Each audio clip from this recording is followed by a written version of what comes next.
मुरादाबाद में आज शिया समुदाय के लोगों ने जिला अधिकारी द्वारा एक ज्ञापन माननीय मुख्यमंत्री को दिया, जिसमें बताया गया कि भारत एक शांति प्रिय देश है और भारत के संविधान में प्रत्येक धर्म और अनेक महापुरुषों का आदर किया जाता है। भारतीय संविधान किसी भी व्यक्ति को दूसरे धर्म की भावनाओं को ठेस पहुंचाने को रोकता है, परंतु कुछ असामाजिक तत्व जो भारत में भावनाओं शांति को देखना पसंद नहीं करते, वह समय समय पर धर्म के रहबर आदि पैगंबरों को शान में गुस्ताखी करके देश की भावनाओं चैन को बिगाड़कर विदेशों में भारत के छवि धूमिल करते हैं।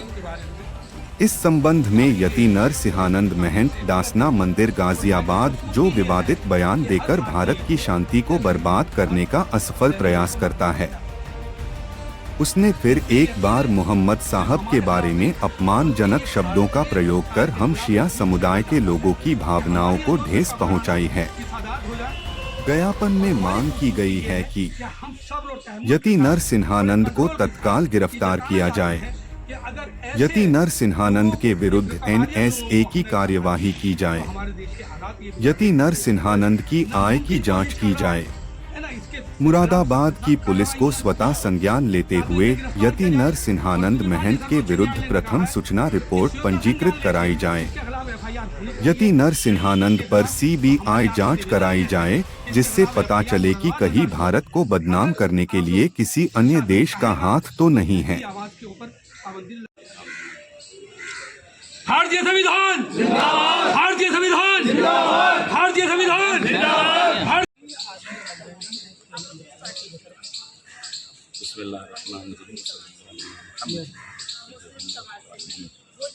जैसे कि दुनिया भर के लोग अच्छे हों या बुरे हों, ये जानते हैं कि मज़हब इस्लाम कि जो शांति, अमन और अमानतदारी का पैगाम देता है। हमारे सबसे बड़े जो मज़हब के इंसान हैं, बल्कि दुनिया में सबसे बड़े इंसान जिनको कहा जाए हर एतबार से, आपकी अच्छी सोच, आपकी अच्छी फ़िक्र की वजह से वो हज़रत मोहम्मद मुस्तफ़ा जैसे हर मज़हब में कुछ इंसान बड़े होते हैं और जिनको तक़द्दुस हासिल होता है, मुक़द्दस माने जाते हैं, वैसे ही हमारे यहाँ पैगम्बर अकरम हज़रत मोहम्मद मुस्तफ़ा सल्लल्लाहु अलैहि वसल्लम का मकाम सबसे ऊपर है और पूरी दुनिया भर में आपको मानने वाले लोग रहते हैं। बहरहाल हर मज़हब में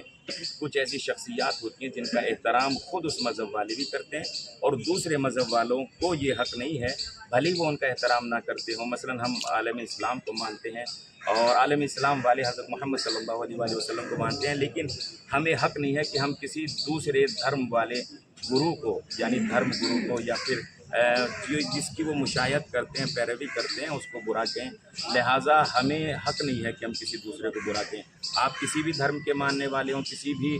रिलीजन के पैरोकार हों, तो आपको हक़ नहीं है कि किसी भी मज़हब के बारे में आप टिप्पणी करें या कोई बुरी बात कहें।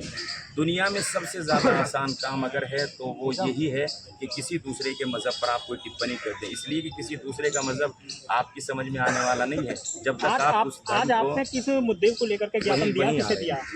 वही बात अर्ज कर रहे हैं, क्योंकि पैगंबर साहब हमारे अजीम इंसान हैं और हमारी जान है, ईमान है, सब कुछ है। उन्हीं से हमको दीन मिला है, उन्हीं से हमें सच्चा रास्ता मिला है। तो लिहाजा पैगंबर सल्लल्लाहु अलैहि वसल्लम के बारे में जो एक अजीब सा इंसान है कि जिसने शायद अपने धर्म की किताबें भी ठीक से नहीं पढ़ी है, इसलिए कि अपने धर्म की किताबें ठीक से पढ़ने के बाद कोई किसी दूसरे मज़हब को बुरा नहीं कह सकता है। तो लिहाजा मैं तो उनको बाबा भी नहीं समझता हूँ, इसलिए कि बाबा बहुत महान होते हैं, बड़े अजीम इंसान होते हैं कि जिनको हिंदुस्तान में हम जानते हैं और उनसे हमारा राब्ता रहता है। उन्होंने पैगंबर सल्लल्लाहु अलैहि वसल्लम के बारे में जो गुस्ताखी की है, लिहाजा उसका मेमोरेंडम देने के लिए यहाँ पर इतने सब मोमिनीन, इतने सब हज़रात हमारे साथ में हैं और हम यही अपील करने के लिए आए हैं कि इस तरीके के लोगों को खुला ना छोड़ा जाए, इसलिए कि जब तक खुले रहेंगे ये इसी तरीके की बुरी बातें करेंगे और जो अवाम लोग हैं उनको ये बहका कर और एक दूसरे रास्ते की तरफ ले जाना चाहते हैं। ये किसी धर्म को फॉलो नहीं करते हैं ऐसे लोग के जो फसाद फैलाते हैं,